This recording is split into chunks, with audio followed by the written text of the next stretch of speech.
찬양합니다.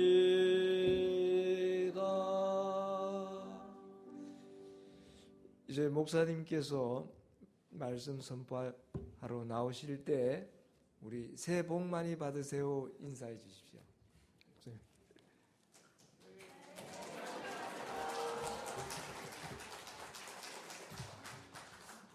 고맙습니다. 새해 복 주셔서 진짜 올해는 제가 행복할 것 같습니다. 여러분들도 함께 지난번 했지만 다시 한번 새해 복 많이 받으십시오. 옆에 있는 분들과 함께 나누시기 바랍니다. 올해는 만사 형통하십시오.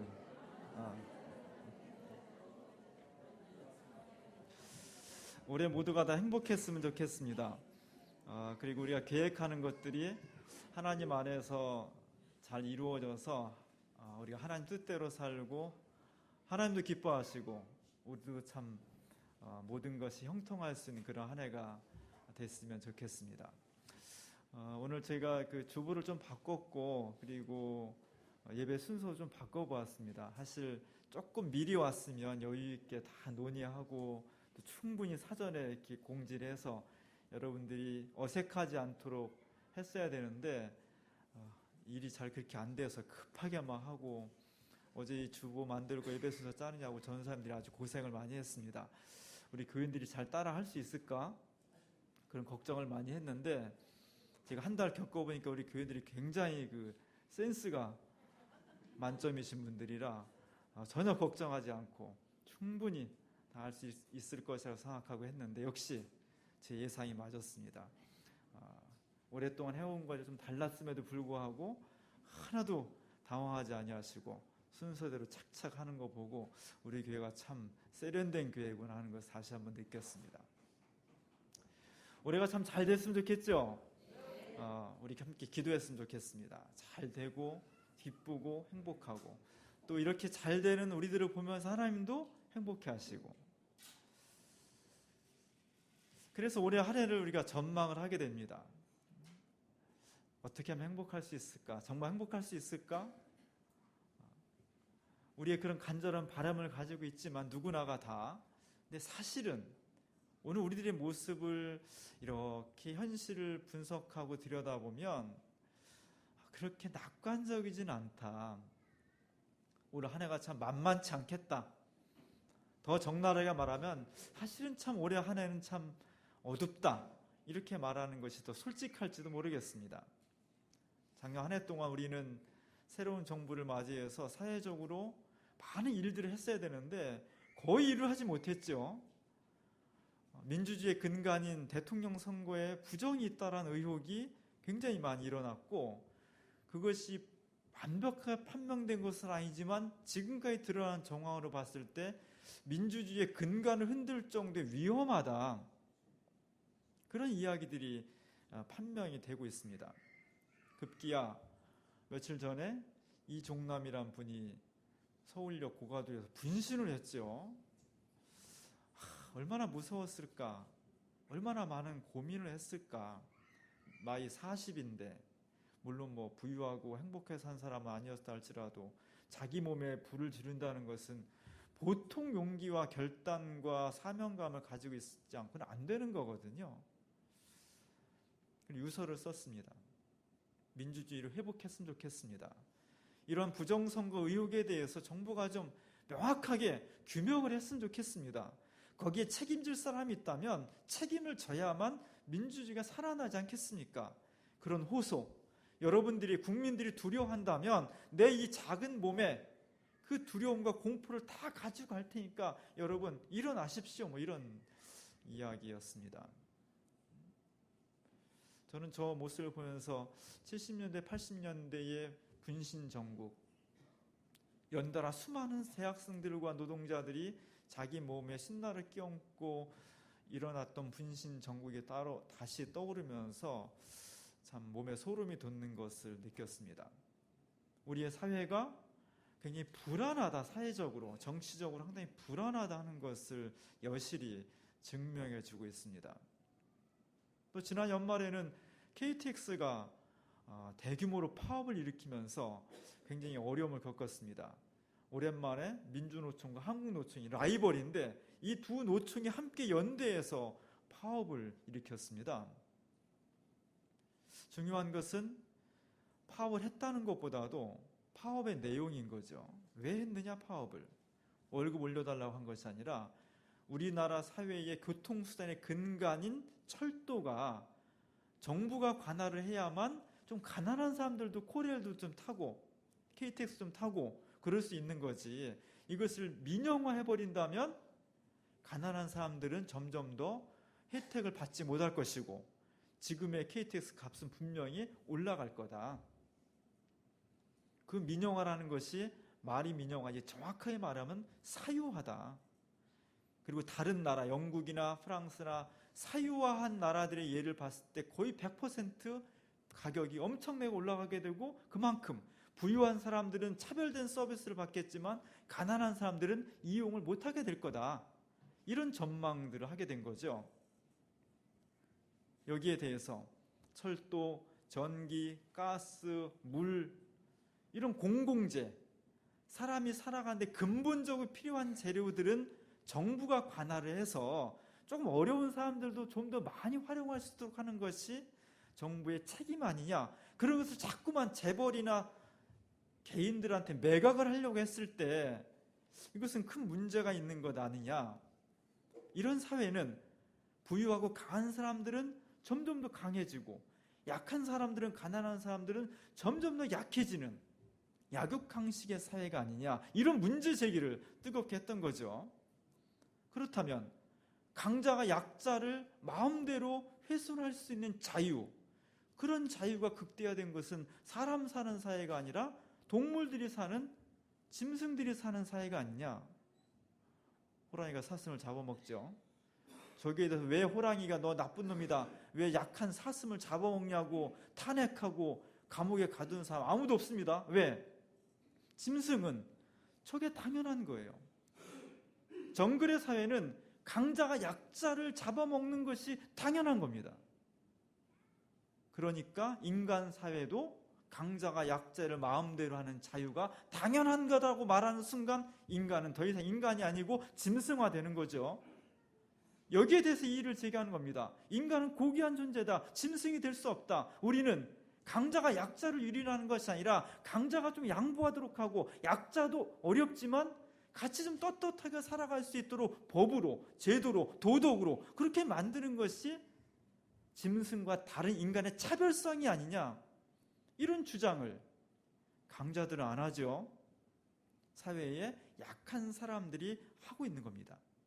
문제는 우리가 원튼 원하지 않든 지금 정부의 정책이 자꾸만 약하고 가난한 사람들보다는 좀 더 부유하고 강한 사람들에게 유리하도록 정책이 그런 흐름이 형성돼 가고 있다는 것이 상당히 걱정스러운 겁니다. 지난 5년 동안 쌍용 자동차 해고 노동자들이 길거리에서 살았습니다. 제가 작년에 종교계 대표들과 함께 쌍용 자동차 공장을 방문한 적이 있습니다. 해고된 노동자들이 100 몇십 명이 있고 그 안에 해고되지 않은 지금 회사에서 일하는 노동자들이 수천 명이 있습니다. 거기에 노조가 있고, 근데 지금 현재 회사 안에 있는 노조와 해직된 노조원들하고 감정이 많이 틀어져 있어요.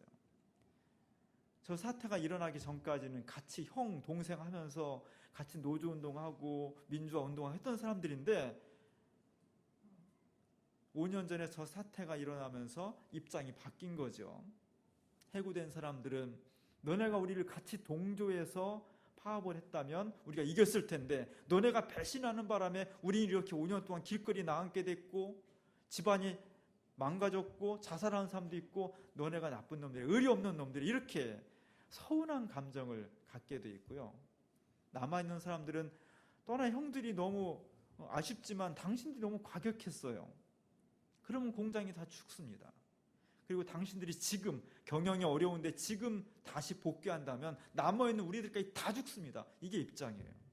그 관계가 해소가 안 되더라고요. 종교계에서 그걸 좀 해소해보려고 노력했는데 노노의 사이의 그 입장 차이가 굉장히 확연했습니다. 저희가 12월 25일 성탄절 오후에 우리 교인들이 같이 방문했죠. 얼마나 외롭겠어요. 그래서 후원금도 전달하고 떡하고 귤 같은 것도 전달했습니다. 가보니까 저 노조원들이 평택 공장 앞에서 매주 수요일 아침마다 김밥을 한 1000개씩 말아가지고 그 서운한 감정이 있던 현직 노동자들에게 판매를 하고 있었어요. 그럼 1000원짜리인데 저걸 싸기 위해서 밤새도록 저걸 싸는 거죠. 그럼 어떤 노동자는 5,000원 놓고 하기도 하고, 어떤 사람은 10,000원 놓고 하기도 하고, 그래서 좀 이익도 남나 봐요. 근데 더 중요한 것은, 전에는 누가 옳으냐 그르냐 싸우면, 얘기하면 대화로 시작했다가 싸움으로 끝났는데, 이제 그런 거 없이 그냥 내가 너희를 위해서 아침 못 먹고 출근하는 너희를 위해서 밤새도록 김밥을 샀어. 1,000원만 받을게. 그렇게 내놓으면 그 노동자들이 아무 말 없이 가져가면서 10,000원짜리 놓고 가고, 말은 안 하지만 그 속에서 뭔가 벽이 조금씩 허물어지는 것을 느끼었다는 거예요. 굉장히 고무적이고 희망찬 이야기였습니다. 그리고 우리도 언젠가 저 일을 좀 도왔으면 좋겠다는 것이 여신도의 회원들의 마음이었습니다. 근데 이런 어떤 그 노동자들의 생존권의 문제가 올해도 쉽게 해결될 것 같지는 않다는 느낌이 들어서 참 어둡습니다.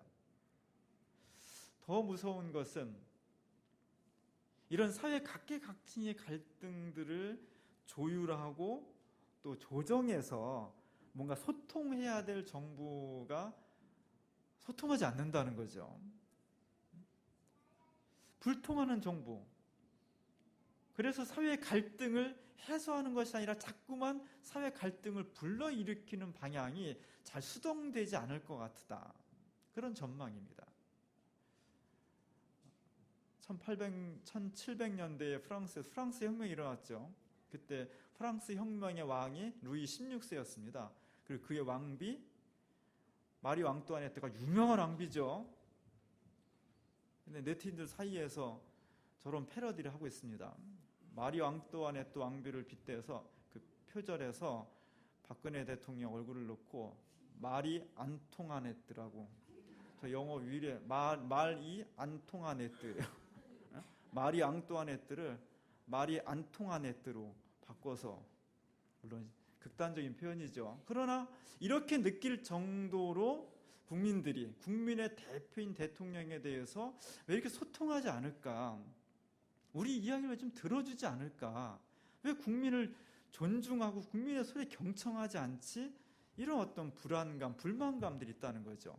이렇게 사회 전체적으로 우리가 상당히 안정되어 있지 못하고 오히려 상당히 불안해질 것 같다는 전망이 사실은 더 냉철한 전망입니다. 개인적으로 어떻습니까?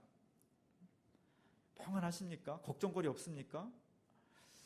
부모님 살아계신 분들, 부모님 걱정 많잖아요. 저는 부모님 일찍 돌아가셔서 서운하기도 하고 어쩌면 좀 한가지만 안 되지만 걱정을, 어차피 돌아가셨으니까. 근데 부모님이 이제 80, 90 이렇게 되신 분들은 정말 자고 일어나면 우리 어머니 아버지 괜찮으실까? 외로워하지 않을까? 얼음판 넘어지지 않을까? 아프시면 어떡하지? 잘 계셨나? 이런 걱정이 계속 드는 거예요. 거기다가 또 혹시 치매 걸리시면 어떡하지? 이런 걱정들 때문에 사실 마음 한편에 부모님이 살아계신 게 너무 감사하면서도 또 한쪽 가슴에는 불안함이, 걱정이 우리를 늘 엄습하고 있는 겁니다. 우리나라도 한동안 묻지마 폭행이라는 것이 기승을 부렸습니다. 근데 이게 우리나라뿐만 아니라 미국, 호주, 영국, 선진국에서도 이런 폭행이 계속 일어난다는 거예요. 며칠 전에 호주의 시드니에서 제가 동영상을 봤어요. 그냥 가만히 멍하니 서 있는 사람을 건장한 남자가 차 타고 가다 내려가지고 어퍼컷을 매기는 거예요. 어퍼컷 알아요? 이렇게 주먹을 위에서 아래로 얼마나 세게 때리는지, 멍하고 있는데 여기를 꽉 때리니까 이 사람이 붕 떠가지고 넘어지면서 이 바닥에 머리가 그냥 꽝 부딪히니까 뇌진탕으로. 작년에 그 자리에서 똑같은 사고로 한 사람이 죽었는데 며칠 전에 또 그래서 사람이 지금 의식불명으로 중퇴를 상태에 있습니다. 우리 아이들 어디 가면은 걱정 안 할 수가 없어요. 해외 유학, 워킹 유학 너무나 걱정스러워요. 그래서 우리나라에서는 여성들 특히 밤에 늦게 돌아다니는 사람들 안심하게 보낸다고 서울시나 성남시도 그런 거를 하는 것 같은데 그 여성 안심 귀가 서비스라는 걸 해요. 전화하면 저렇게 안심하게 둘이 이제 이렇게 해서 집에까지 잘 모셔 드린다는 거예요. 이제 안심이 되십니까? 그래도 별로 안심이 안 돼. 그래도 애가 늦게 들어오면 왜 안 들어오지? 무슨 일 있는 거 아닐까? 폭행당하면 어떡하지? 어디 끌려갔나? 밤새 잠을 못 자. 왜? 불안한 거예요. 우리 개인의 삶도 부모님, 내 건강, 자식들 어떤 곳에서도 참 편안하다, 행복할 거다, 안심이 돼, 이런 분위기가 안 생기는 거죠. 불안한 거죠. 이런 일을 잘 고쳐서 사회를, 역사를 평안하게 만들려고 교회가 곳곳에 있는 건데 교회도 안녕하지가 못한 겁니다. 교회는 믿음의 공동체죠. 믿음을 전파하는 거예요. 다른 이야기는 안 들어도 교회가 하는 이야기는 교회가 말하는 거니까 사람들이 신뢰할 수 있어야 돼. 그 내용은 두 번째 치고라도. 그런데 2010년도에 교회를 얼마나 신뢰하십니까? 우리나라 국민들한테 물어보니까 신뢰한다는 입장이 17.6%였어요. 교회가 무슨 말을 해도 믿을 수가 없습니다. 48.4%였습니다. 나머지는 잘 모르겠다는 거. 교회를 신뢰하는 사람보다 신뢰할 수 없다는 사람이 우리 국민 중에 3배가 많은 거예요. 이게 교회의 위기입니다. 교인들 숫자가 줄어들고 무슨 빚이 많고, 저는 그건 하나도 위기가 아니라고 생각해요. 줄어들 수도 있어요. 교인들이 가난해질 수도 있습니다. 그것이 한국교회 위기가 아니라 교회가 믿음을 얘기하는 공동체인데 그 교회가 말하는 이야기를 믿지 못하겠다는 거예요. 우리나라 사회가. 이게 위기인 겁니다. 올해는 좀 많이 믿어질까? 반대로 될까? 믿겠다는 게 48%가 넘고 못 믿겠다는 게 17%이면 너무나 행복하겠죠. 그러나 진짜 그렇게 될까? 제가 볼 때는 쉽지 않습니다. 이게 바뀌기가. 교회의 전망도 어려운 겁니다. 사실은 오늘 우리가 처음에 새해 복 많이 받으십시오, 만사형통하십시오 이렇게 인사를 했지만 그냥 객관적으로 딱 봤을 때 그것이 이루어지기는 굉장히 어려운 한 해라는 겁니다. 이런 상황에서 우리는 어떤 희망을 가질 수 있고 어떻게 새해를 맞이할 수 있을까? 어떻게 맞이해야 될까? 오늘 베드로전서가 그런 상황에서 희망을 말하고 있는 겁니다. 베드로전서의 이 편지를 읽는 사람들은 소아시아, 지금의 이제 터키나 소아시아에 있는 기독교인들이었습니다. 로마 제국 안에 속한 기독교인들. 그 기독교인들이 어떤 상황이냐? 예수 믿는다는 것을 마음대로 말할 수 없는 상황이에요. 예수 믿는다는 것 때문에 잡혀갈 수도 있어요. 변호인에 나오는 것처럼 고문을 당할 수도 있습니다. 예수 믿는다는 것 때문에 핍박을 당할 수도 있습니다. 불안하죠. 언제 어떻게 될지 모르니까. 그 공동체 안에서, 그 동네 안에서 자꾸 따돌림을 당합니다. 오늘 읽지 않았지만 1장 1절에 보면은 흩어진 나그네다 이런 표현이 나와요. 흩어진 나그네. 나그네 그럼 어때요? 굉장히 낭만적이죠. 왜? 우리는 나그네 그러면 박목월의 시 나그네가 생각이 돼서 굉장히 낭만적이에요. 근데 사실 나그네, 여기서 말하는 나그네는 지금 어떤 표현을 적당하냐면 노숙자하고 비슷한, 노숙자. 어떤 법의 보호를 잘 받지 못하는 사람들, 하루 한 끼 끼니를 걱정할 정도로 빈곤한 사람들. 요즘같이 긴 겨울밤 노숙자들은 어떻게 지낼까요? 참 밤이 길 겁니다. 겨울이 왜 이렇게 안 지나가지? 우리는 요즘 며칠 따뜻하니까 소환이 돼 이렇게 따뜻하니까 겨울은 좀 추워야 되는데 이렇게 말하죠. 그러나 노숙자들은 추울 때마다 그 긴 마음을 어떻게 지내야 될지 두려운 겁니다. 그런 고통, 그런 공포, 그런 불안감들이 이 당시에 베드로 전서를 읽는 이 사람들의 심령과 사회적 제도 속에 편만해 있던 겁니다. 거기에 대해서 오늘 초대 기독교인들이 어떻게 그 상황에서 이겨나갔는지. 사실 로마로부터 많은 핍박을 당했거든요. 어떤 사람은 진짜 콜로세움에 수많은 로마인들이 지켜보는 가운데에서 사자밥이 됐습니다. 사슴을 물어 뜯고 있는 것도 끔찍한데 사람을 사슴이 물어 뜯어서 막 죽여, 뜯어 먹어. 그걸 막 봐. 내 부모가, 내 형제가, 내 자식이 이렇게 뜯어 먹히는 걸 봐야 돼. 그 공포와 두려움의 세월이었습니다. 너 예수 믿을래 안 믿을래 딱 둘 중에 하나예요. 안 믿으면 그런 거 안 당해도 되고, 믿으면 그걸 감당해내야 돼. 여러분 같으면 어떻게 하겠어요? 둘 중에 하나 선택하라면. 저도 자신이 없습니다, 사실은. 그래서 많은 사람들이 예수를 배신했습니다. 나는 그렇게 못하겠습니다. 전부 다 배신했다면 기독교 복음은 AD 1세기에 끝장나야 돼. 우리한테 이 복음이 전해질 수가 없는 겁니다. 근데 2000년 역사 속에서 복음은 세계 전국으로 흩어졌고 오늘 우리에게까지도 전달이 되었습니다. 왜? 이 핍박과 불안과 고통 가운데 있던 사람들, 절망적인 상황 가운데 있던 사람들이 그 절망에 갇히지 않고 새로운 희망을 가졌기 때문입니다. 그 가운데서 믿음을 가졌기 때문입니다. 그게 어떻게 가능했는가? 그게 어떻게 가능했을까? 이들이 가졌던 희망의 정체는 뭘까? 1866년도에 오늘 주보에 그렸던 프레드리 왓츠라는 영국의 화가가 희망이라는 그림을 그렸어요. 희망. 저 그림이 처음 전시됐을 때 많은 미술 평론가들과 전문가들이 야, 이게 왜 희망이냐? 저 그림을 딱 보는 순간 희망은커녕 절망인데 그림의 제목을 절망으로 고치는 게 더 맞다. 이렇게 계속 권면을 했습니다. 근데 그럼에도 불구하고 이 화가는 끝까지 아니다. 이 그림은 내가 희망을 그린 거다라는 거예요. 가운데 있는 게 지구입니다. 지구는 원래 초록별의 생명의 벌입니다. 근데 저가 그린 지구는 사막화되어 있죠. 풀이 별로 없습니다. 생명이 별로 없습니다. 가운데는 희뿌연 안개 같은 게 있어서 더 분명하지 않은 전망, 이런 것들을 드러내고 있는 거죠. 그 지구 위에 한 여인이 앉아 있습니다. 그 여인은 발바닥이 굉장히 더러워요. 맨발로 다녀서. 그리고 몸 어딘가에는 상처도 있을 것 같습니다. 결정적으로 저 여인은 눈을 수건으로 가려서 앞을 전망할 수가 없습니다. 그리고 몸을 간신히 수금에 기대고 있어서 금방이라도 쓰러질 것 같은 그런 모양을 하고 있습니다.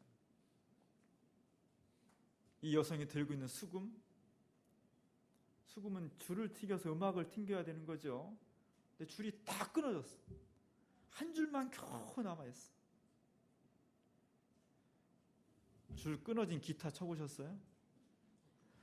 줄 완전히 늘어진 기타 쳐보셨습니까? 치지 마세요. 안 치는 게 낫습니다. 이웃을 위해서 치지 말아주십시오. 현악기는 줄이 팽팽해야 돼요. 철저한 아주 분명한 긴장감, 그 속에서 튕겼을 때 소리가 나는 거예요.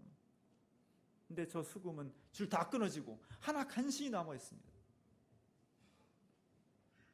그럼에도 불구하고 이 여인은 그 수금을 켜려고 손으로 굉장히 노력을 하고 있는 그런 모습입니다. 1866년도에 왓츠가 이 그림을 그릴 때 그는 한 살배기 딸을 잃어버렸어요. 입양한 아이인데 그 아이를 죽었습니다. 그 슬픔이 이 그림에 묻어 있습니다. 2008년도에 미국에 있는 수많은 언론들이 갑자기 저 그림을 대서특필하기 시작했어요. 왜 그랬느냐? 1990년도에 미국의 한 목사님이, 예레미야 라이트라는 목사님이 자기 교회 흑인 목사님인데 설교를 했습니다. 설교 내용 중에 저 그림을 가지고 설교를 했어요. 왓츠가 이런 절망적인 상황에서 희망을 이렇게 표현했습니다. 많은 사람이 그 설교에 감동을 받았습니다. 그 중에 한 사람이 누구냐? 하버드 대학교에서 학생으로 공부하고 있던 버락 오바마라는 하버드 학생이 그 설교를 듣고서 너무 감동을 받은 거예요. 그리고 저 그림에 감동을 받았습니다. 그리고 그는 이런 결심을 했습니다. 우리가 사는 세상, 흑인, 여성, 가난한 사람, 변방에 있는 사람들이 희망을 가질 수 없는 어려운 상황인데 저 여인처럼. 그러나 이 세상은 희망할 수 있고 희망해야 한다. 나 오바마 흑인이고 아직까지 한 번도 백인들 제치고 흑인이 대통령이 된 적이 없었지만 내가 이 미국을 새롭게 건설하기 위해서 나 오늘부터 대통령에 도전해 보겠다. 그런 결심을 하고 노력을 한 겁니다. 금방 이루어지지 않겠죠. 그러나 그는 결국 민주당 후보가 됐고 정치 초년생이 민주당 후보가 돼서 미국의 대통령이 되었습니다. 그리고 그가 담대한 희망이라는, 나는 담대한 희망을 갖게 됐다. 누구 때문에? 저 그림에 나오는 여성이 그 열악한 가운데서도 끊임없이 수금을 연주하려고 하는 저 희망, 저 끝없는 노력, 그것이 나를 자극했고 나는 그것 때문에 새로운 용기를 얻었다. 담대한 희망을 얻었다. 오바마의 저 글을 읽는 사람이 얼마나 또 많은 희망을 얻었겠습니까? 그래서 저 그림은 희망의 그림이 되었습니다. 소아시아의 초대교회, 그들의 절망은 저 여인의 절망과 마찬가지였습니다. 오늘 6절에 보니까 이들이 지금 많은 시험을 당했다는 거예요. 시련을 당했다는 겁니다. 많은 고통을 겪었고 어려움을 겪어서 이거 정말 신앙생활 계속 해야 되나? 이러고 내가 예수를 믿을 수 있을까? 하나님은 뭐 하시지? 신앙 그만둬 버릴까? 그런 편한 길이 쫙 열려져 있는데 이 신앙을 계속하자니 너무 핍박이 많고 어떻게 하지? 이런 갈등, 고민, 불안 이런 것들이 소아시아의 기독교인들 사이에 쫙 퍼져 있었던 거죠. 수많은 사람이 고민했고 수많은 사람이 떠났을 겁니다. 그럼에도 불구하고 그 절망적인 상황 가운데서 끝까지 복음을 붙잡고 있던 사람들, 그들은 희망을 보았던 겁니다. 이 엄혹한 절망 가운데에서, 고난과 핍박 가운데서도 꺼지지 않는 희망을 그들은 끝까지 붙잡았던 겁니다. 어떻게? 정세를 판단하고 로마 제국의 정치를 보고 이웃 사람들을 보니까 희망이 생겼다. 그것이 아니었습니다. 그들은 오직 하나, 예수 그리스도가 살아있는 희망입니다. 그 하나님이 우리를 사랑하셨고 우리를 구원하기 위해서 십자가대로 돌아가셨고, 그 하나님이 절망 속에 있는, 고통 가운데 있는, 상처받고 아파하고 있는, 어디로 가야 할지 알지 못하고 있는, 두려움과 공포 속에서 떨고 있는 우리를 찾아오셔서 어린 양을 치유해 주시고 목에 안아주시고 끌어안고 볼을 비벼주시고 새로운 힘과 용기를 불어넣어 주시는 그분이 이름만 있는 분이 아니라, 그분이 죽어있는 화석이 아니라 살아있는 예수 그리스도, 그분이 부활하셔서 오늘 우리와 함께 하신 예수 그리스도, 그분이 희망 자체이시며 그분은 살아있는 희망입니다. 베드로 전서를 읽는 우리 신앙의 선배들은 바로 이것을 잡았던 겁니다. 딱 이거 하나, 다른 건 아무것도 없습니다. 근데 이거 하나 가지고 죽음의 공포를 이길 수 있는 희망을, 용기를, 새로운 삶을 도전할 수 있는 계기가 되었다는 것입니다. 2014년도 잘 됐으면 좋겠습니다. 여러분 어떻습니까? 정말 좋습니까? 희망이 보입니까? 사회를 보면 희망이 보입니까? 여러분 각자 개인이나 가정을 보면 희망이 막 충만합니까? 어디를 보아도 사실은 객관적으로 보면, 과학적으로 보면 희망보다는 절망이라는 타이틀이 더 적절한 상황이 우리의 상황입니다.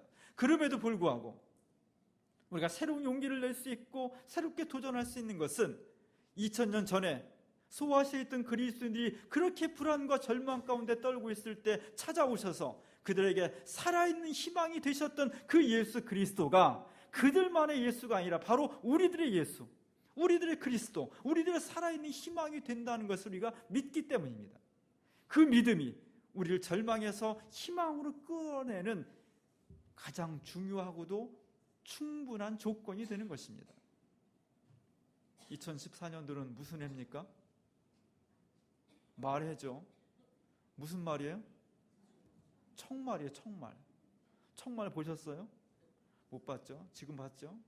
어떤 사람은 올해가 왜 희망적입니까? 청말의 해라 희망적입니다. 아닙니다. 청말 아니라 빨간 말이라도 절대 그거가 말 가지고는 희망이 될 수 없는 거예요.